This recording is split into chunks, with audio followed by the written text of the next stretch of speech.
Bonjour. Dans cette quatrième partie, nous allons donc voir maintenant la planification des plongées au nitrox.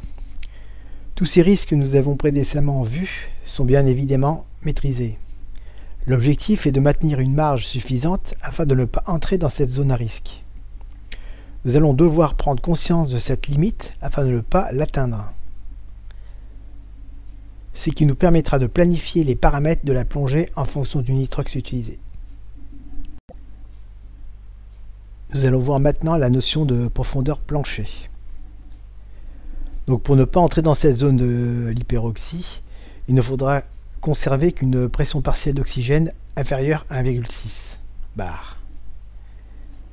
Donc la pression partielle d'oxygène, elle est égale au pourcentage d'oxygène du mélange utilisé, multiplié par la pression absolue. La pression absolue, pour rappel, c'est la pression hydrostatique plus la pression atmosphérique. Et la pression hydrostatique, elle est à 1 bar par tranche de 10 mètres.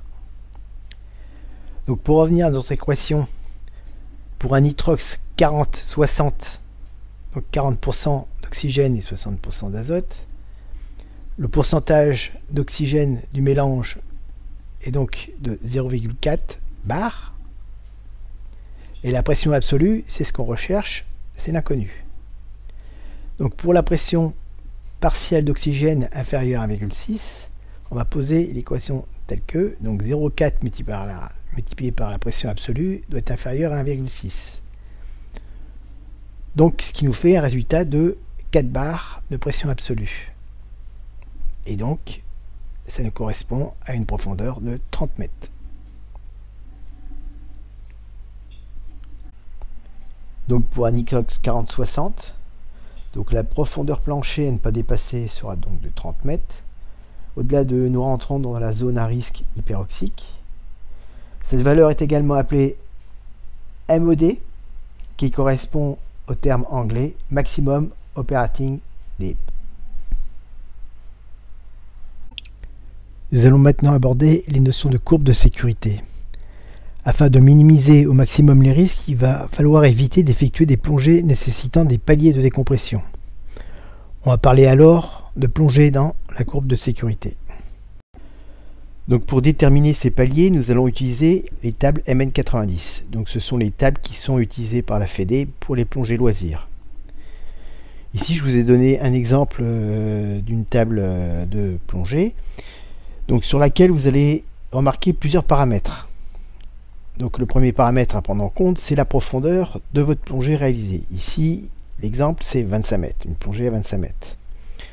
À côté, vous aurez la durée du temps d'immersion. Donc c'est le temps à partir du moment que vous immergez jusqu'au début de votre remontée. Et à côté, vous avez les profondeurs des paliers à réaliser. Ici, sous la flèche, vous avez le palier à 3 mètres et sur la gauche, vous avez les paliers effectués à 6 mètres. En dessous, vous avez la valeur du temps du palier à réaliser.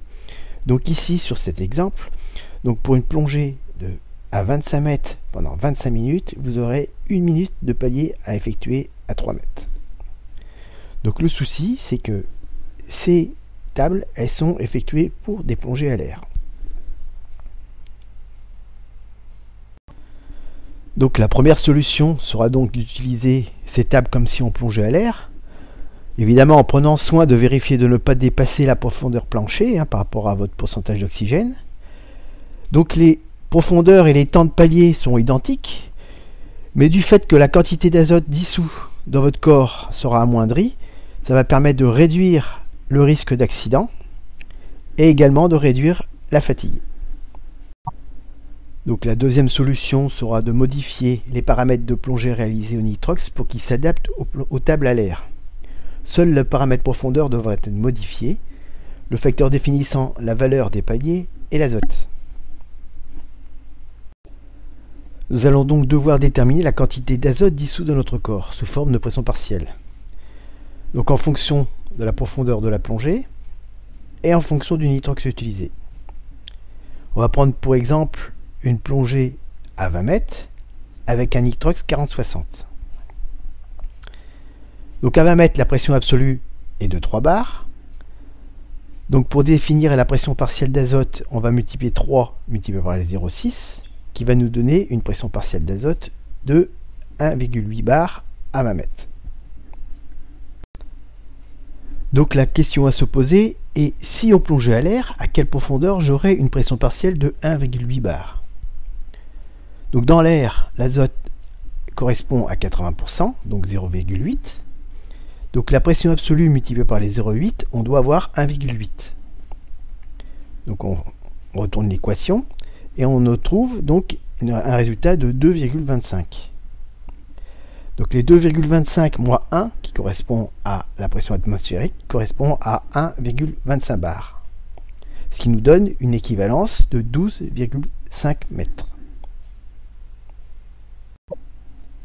Donc ces 12,50 mètres, ça correspond à la profondeur équivalente à laquelle on saurait si on plongeait à l'air.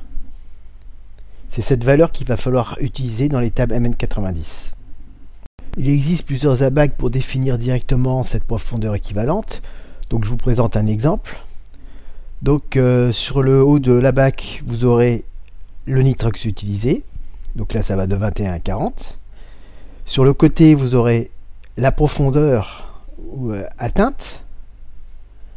Et à l'intérieur, vous aurez donc les profondeurs équivalentes. Donc je fais un petit zoom là-dessus.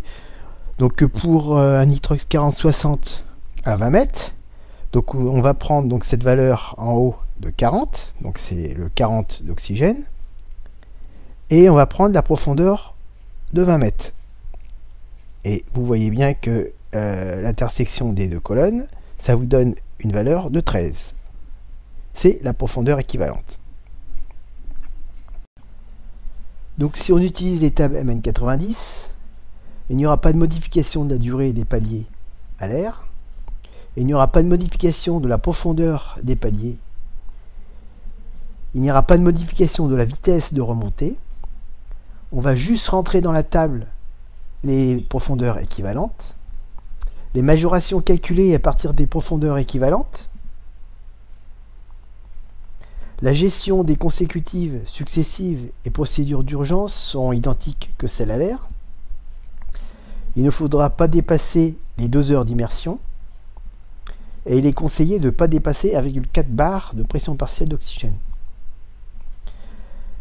Ces tables ne prennent pas en compte les seuils de toxicité à l'oxygène.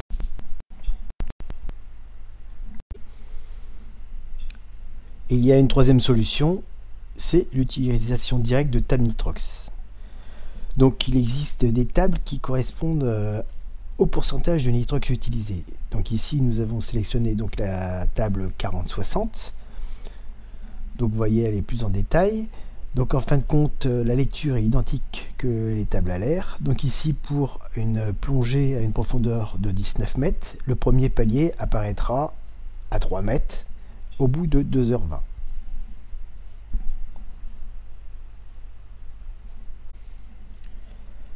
Donc il y a aussi les ordinateurs. Donc aujourd'hui, la majorité des plongeurs utilisent des ordinateurs.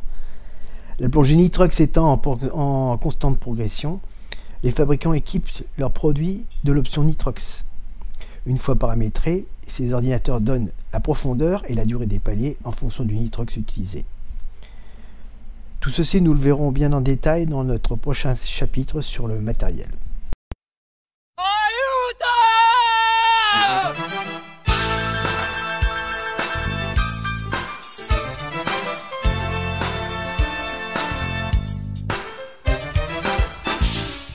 Roberto. Yes? Mio palmo. My village we have a